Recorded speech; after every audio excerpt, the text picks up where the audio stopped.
Everyone told you debt ruins lives, but the top 1% use debt to build their entire fortune. So either they're all wrong, or you were taught the wrong half of the story. Most of us grow up hearing the same thing about debt. Avoid it. It ruins lives. Never borrow what you don't have. And for millions of people, that warning feels completely true, because the only version of debt they ever experience is the one that slowly bleeds them dry. Credit card balances that grow quietly in the background, car payments that outlast the excitement of the car, loans taken for moments that are long forgotten, but still showing up on bank statements every single month. And the worst part? Nobody sits you down and explains what's actually happening. Nobody tells you that every single time you borrow money for something that doesn't generate income, you are quietly trading your future earning power for a present moment of comfort. You are borrowing from tomorrow to pay for today, and tomorrow always comes. For most people, debt doesn't feel like a tool. It feels like a weight, a slow, invisible pressure that builds month after month, until one day you look at your bank account and realize, no matter how hard you work, no matter how many hours you put in, the numbers barely move, because before you can build anything, the payments take their cut first. But here's what almost nobody talks about. The same instrument that traps millions of people is the exact instrument that some of the wealthiest people in the world use deliberately, strategically, and repeatedly to build everything they have. And once you understand the difference between how they use it and how most people use it, the financial world starts making a completely different kind of sense. Here's what nobody teaches you. There are two completely different ways to use borrowed money, and the entire difference comes down to one question. Not, what can this money buy me? But, what can this money build for me? That single shift in thinking is the dividing line between the people debt destroys and the people debt builds. Because every dollar you borrow is going to do one of two things. It's either going to take more money away from you every single month, or it's going to bring more money towards you every single month. There is no middle ground, and most people never stop to ask which one they're doing before they sign. Think about what consumer debt actually costs you beyond the interest rate. When you finance a car that loses value the moment you drive it off the lot, you're not just paying interest, you're paying a monthly penalty for a depreciating asset. When you put a vacation on a credit card and carry that balance for 2 years, that trip didn't cost what the price tag said. It cost significantly more. And more importantly, that money could have been working for you instead of against you. The wealthy understand something at a fundamental level that most people were never taught. Money is not just a thing you spend. Money is a tool. And like any tool, what matters is not the tool itself. What matters is what you build with it. Wealthy people didn't stumble into their relationship with debt. They follow a quiet, almost unspoken set of rules. And there are 3 of them. Rule 1, they only borrow to acquire assets that pay them back. Here's something school never taught you. Everything you own falls into one of 2 categories. A liability takes money out of your pocket every month. An asset puts money into your pocket every month. That's it. That's the whole framework. A financed luxury car? Liability. A designer watch bought on credit? Liability. A vacation funded by a loan? Liability. Furniture, electronics, clothing, all liabilities. Things that feel valuable in the moment. But financially, they are quietly costing you every single month without giving anything back. But a rental property generating more income than it costs? A business producing more revenue than its operating expenses? A portfolio of dividend-paying investments? A high-value skill that commands a premium in the market? Those are assets. And assets don't just sit there. They work. They generate. They compound. They create returns while you sleep, while you eat, while you live your life. Now here's where it gets powerful. When wealthy people borrow money to acquire an asset that generates more cash than the loan costs, the asset pays off the debt, not them, the asset. Think about what that means for a moment. They used borrowed money to buy something that makes money. That something then uses its own earnings to pay back the loan. And once the loan is paid, the asset still exists, still generating, still compounding, still working. They didn't just buy something. They installed a machine, one that runs quietly in the background while they live their lives. And that machine, built with borrowed money, becomes the foundation of everything that comes after. Rule 2, they use debt to scale something already working.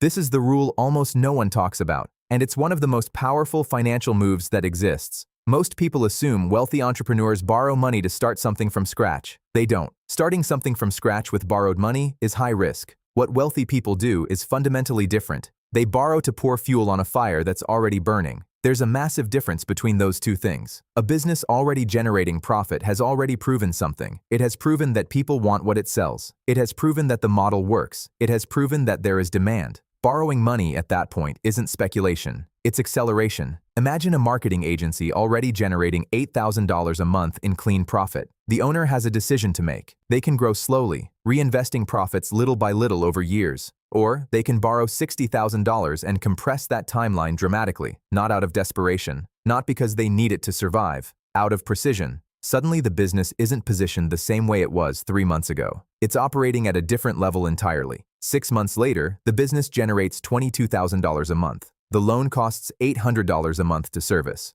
The decision generated an additional $14,000 in monthly profit. That's not reckless. That's architecture. That is understanding capital so deeply that you can look at a proven system, calculate what deploying more resources into it would return, and make a precise, informed decision based on real numbers. And the question that made it possible was simple. If I deploy this capital here, what does the math say comes back? Return on investment. 4 words that separate people who accumulate wealth from people who accumulate payments. Before every financial move, before every borrowing decision, wealthy people ask that question, and they don't move until the answer makes mathematical sense. Now I have to stop here, because everything I've told you is true, and everything I've told you can also go wrong, badly wrong, if you misread it or misapply it. Leverage is not a shortcut. It is not a cheat code. It is a multiplier. And the critical thing about multipliers is this. They don't care which direction things are moving. They amplify whatever is already happening. If things are going well, leverage accelerates the gains. If things are going wrong, leverage accelerates the losses. And the losses don't wait for you to recover before they arrive. If a rental property sits vacant for 6 months, the mortgage doesn't pause. The bank doesn't care that your tenant left. That debt is still due, every single month, whether the asset is performing or not. If a business loses its 2 biggest clients after scaling with borrowed money, the salaries are still due, the software subscriptions are still due, the loan repayment is still due. This is exactly why the wealthiest people in the world are not cavalier about debt. They are not reckless. They are not borrowing blindly because they believe in themselves. They are obsessive, almost paranoid, about the question most people never even think to ask before borrowing. What happens if this goes exactly wrong? And can I survive it? Not the likely scenario, the worst, realistic scenario. Can I still stand after that? They maintain cash reserves, months of runway, not weeks. They build exit strategies before they need them. They understand the downside as well as they understand the upside. Because financially intelligent people know that avoiding catastrophic loss is just as important as generating gain. Strategic debt is not about being bold. It is about being precise. Bold without precision isn't wealth building. It's gambling. And the house always wins when you're gambling with borrowed money. Here is the truth at the center of everything we've discussed today. The divide between people who build wealth and people who spend their entire lives working hard and still struggling is not income. It's not intelligence. It's not access. It is a single inherited belief. The belief that debt is inherently bad, that borrowing is inherently dangerous, that the safest thing you can do with money is avoid owing any of it. And for consumer debt, for borrowed money spent on things that depreciate, that don't generate returns, that trade tomorrow's freedom for today's comfort, that belief is completely right. Run from that kind of debt. Avoid it. But the wealthy didn't build their lives by avoiding debt entirely. They built their lives by developing an almost surgical understanding of which debt quietly constructs a future and which debt slowly consumes one. They learned to look at borrowed money not as a risk to be feared, but as a tool to be understood, respected, and deployed only when the math justifies it. The understanding you now have is exactly what separates the people who use money from the people money uses. So here's the only question that matters. The next time borrowed money is in front of you,